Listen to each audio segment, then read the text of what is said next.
Welcome to another bonus edition of the MTB Podcast, a segment of the weekly episode that I call Afterthoughts. This is my favorite part of these weekly presentations because it gives me a chance to dig a little deeper into something that came up during the main episode. Now, during this week's main episode, where we were looking at the readings for Palm Sunday, we talked about what it means to stand up for truth and justice, and not just in theory, but in the real, messy, everyday kind of way. And in that same spirit, we're going to spend this Afterthoughts segment doing what might feel a little uncomfortable at first. We're going to take a closer look at the gospel accounts of Jesus' suffering and death. Now, if you grew up being told that the Bible is one big, seamless narrative, divinely inspired, historically accurate, and totally consistent, you might be in for a bit of a surprise. Because when we slow down and compare the Gospels, the details don't always match. They don't match much at all. And no, I'm not just being picky. These differences aren't minor. They're very meaningful. And they tell us something important. Not about Jesus the man, but about the messages the authors were trying to get across to their specific audiences when these Gospels were written. And look, this isn't about debunking anyone's faith. I'm not here to tell you what you should or shouldn't believe. But I do think it's important, especially in times like these, that we learn how to engage with sacred texts honestly and thoughtfully. These are ancient stories. They were crafted with intention, and we are absolutely allowed. No, scratch that. We are encouraged to explore them through a mythological lens. Because when we do, we start to see something deeper, something that's less about historical fact and more about human experience, more about the cultural context, and sometimes more about the timeless values that are there. So let's dive in and see what these different gospel versions of the Passion narrative can teach us, not just about Jesus, but about the people who wrote these stories, the people they were written for, and maybe even a little bit about ourselves. All right, so let's talk about something that trips up a lot of folks when they start really reading the Bible instead of just hearing snippets of it at church. The Gospels don't match. And I don't just mean little differences like whether someone's wearing sandals or not. I'm talking about major differences. Who was at the tomb? What did Jesus say from the cross? Did he carry it alone or did someone help him?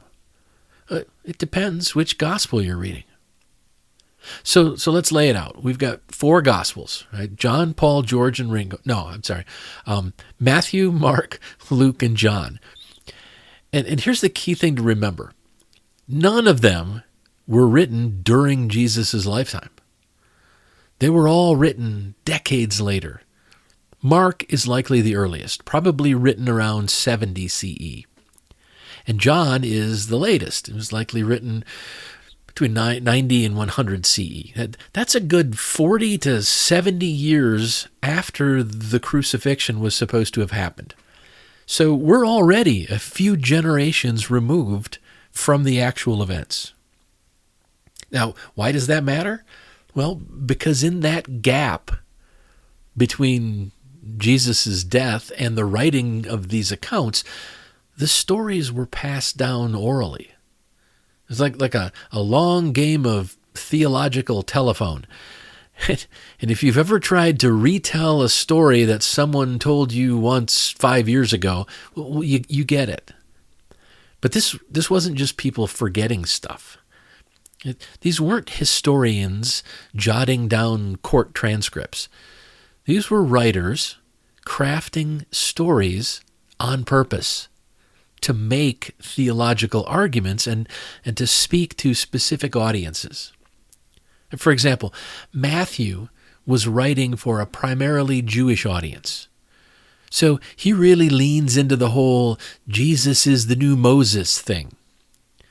Lots of Old Testament references, lots of prophetic fulfillment. Now, Mark, being the earliest gospel, is the most raw and urgent. It was written during a time of persecution, probably for a Roman audience. His Jesus is deeply human, often misunderstood, and there's a constant tone of tension and secrecy running through the whole thing. Meanwhile, Luke was writing for a more diverse audience, probably Gentile converts. So he goes heavier on the whole compassion, inclusion, and the universal message of Jesus, that sort of thing. And John? Well, John's in his own lane. He's writing this mystical, highly symbolic gospel that is full of metaphor and poetic theology. You're not getting a play-by-play from John. You're getting a philosophical treatise wrapped in a story. So if we're expecting the Gospels to line up like a police report or even a newspaper article, well, we're going to be disappointed. Because that's not what they were trying to do. These weren't eyewitness accounts. They were sermons in story form. And once we accept that, it actually opens the door to explore the deeper meaning behind each version rather than trying to force them all to agree. All right, let's dive into some of the most well-known yet surprisingly different parts of the Gospels, right? The Passion narratives. These are the stories that tell us what happened in the final hours of Jesus' life. Now, if you've ever heard people say the Bible is 100% true and consistent, well, this part will give you pause because each gospel paints a very different picture of Jesus' suffering and death. And once you notice that, you start to ask, why? So let's start with Matthew. Matthew loves drama. In his version, when Jesus dies, there's an earthquake. Tombs open up, and a bunch of long-dead saints start walking around like it's the original zombie apocalypse. These weren't just weird special effects. Matthew was writing to a primarily Jewish audience, and his goal was to position Jesus as the long-awaited Messiah, fulfilling all kinds of Hebrew prophecies. So those supernatural signs, it was like Matthew trying to create these flashing neon sign arrows saying, see, here he is, he's the one. Then there's Mark, which, remember, is the earliest gospel and the most, I guess, emotionally raw, we could say. Mark's Jesus feels abandoned. He cries out, my God, why have you forsaken me? Of course, I always wondered why he didn't say, Dad, did you forget about me? Anyway, this gospel reflects a much more human Jesus, one who suffers and even seems confused at the end. That makes sense when you consider it was written for a very persecuted community, people who needed a Savior who they believed understood their pain, their fear, and their isolation. Mark's Jesus doesn't, float above the suffering. He's down in it. He's down in it with the people. Luke, on the other hand, Luke's kind of the gospel of good vibes. Even during his crucifixion, Jesus is comforting everyone else. He's forgiving the people killing him. Father, forgive them, for they know not what they do. He's promising paradise to the criminal hanging next to him. Luke wants to present Jesus as he's the ultimate peacemaker. He's groovy. He's a model of grace under pressure. It's like Jesus is hosting a TED Talk on compassion while being executed. And then there's John, which is, John is operating on a whole other level. In this gospel, in John's gospel, Jesus he's almost glowing with divine calm. He's not panicking or in pain. He's in control. He knows what's going to happen, and he chooses the moment of his own death, saying, "It is finished." John's Jesus is more like a divine being putting on a human costume for the final act of the play. It's clear that this gospel was written for a community that was already very deeply invested in Jesus as this cosmic divine figure, not just a teacher or a prophet. So what does this all mean? Well, each gospel is telling us something very different about what kind of leader Jesus was supposed to have been and what his death was supposed to mean. Matthew gives us the divine prophecy-fulfilling king. Mark gives us the suffering servant. And Luke gives us the ultimate moral example, and John gives us the cosmic Christ, all cool, calm, and collected. None of them were wrong. They're just storytelling for different audiences with different purposes. And if these early communities could craft their own interpretations of Jesus to meet their needs and struggles, why can't we do the same? So let's talk about the elephant in the sanctuary. If the gospel stories don't all match up, what does that mean for folks who are being taught that every word in the Bible is literal, factual, and divinely dictated? Well, it's uncomfortable for them, to put it very mildly.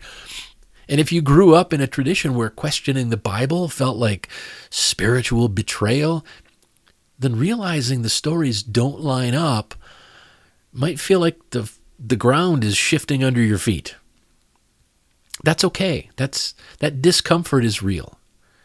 And it's okay. But it doesn't mean the stories are worthless. In fact, it might be the key to unlocking something even more meaningful.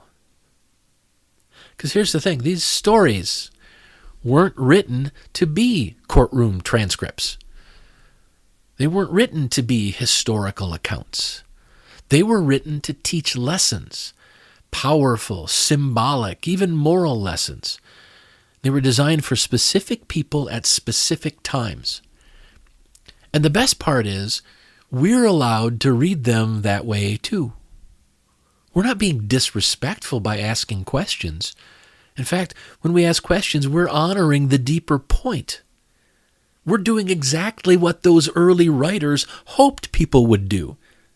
We're reflecting on the stories, wrestling with the ideas presented, and then learning from them. And when we stop trying to make the supernatural parts add up, well, that's when we get to ask better, richer questions. What does this story say about courage, about compassion, about injustice or redemption, or what it means to be human? What in these ancient myths speaks to the world we're living in right now? And what values show up in these texts that stand on their own merit? Things like humility, mercy, justice, or the importance of standing up for the vulnerable. Those are the questions that matter, not, did it really happen exactly like that? No, ask, what truth can I find in it that helps me live better today? And honestly, once we start reading Scripture like that, through the lens of wisdom rather than dogma, that's when we're free. We're free to grow. We're free to disagree. We're free to engage. We're free to build something better together. So let's bring this full circle. What we've seen today is that the passion narratives in the Gospels are not eyewitness accounts. They're not journalistic accounts filled, that were filed by four guys on the scene with their first century notepads. These are reflections, spiritual, political, and emotional reflections that were crafted by different communities who were trying to make sense of profound grief, lingering questions, and a desperate hope that somehow something good could come from all their pain and suffering. And here's the encouraging part. We don't have to buy into the supernatural claims to find some values in these ancient stories. Whether or not you believe Jesus was divine or even real isn't the point. The point is that people across time have used stories like this to wrestle with life's biggest questions. What kind of world do we want to live in? How should we treat each other? What do we do in the face of injustice? And what is justice anyway? You don't have to treat these stories like fragile museum artifacts that you're afraid to touch. In fact, the best way to honor them is to engage with them deeply, honestly, and critically. Let these stories provoke your thinking. Let them challenge your assumptions. Let them move you toward action, not just reverence in the supernatural. And that right there is what I mean when I talk about things like being a values-based Christian instead of a dogmatic Christian. It's not about defending the story. It's about learning from it. It's not about preserving ancient dogma. It's about building something better with the wisdom we uncover. And that's where we're headed in the weeks and months ahead. I'll be talking and writing a lot more about what it means to be a values-based Christian, and I hope you'll be around for that journey.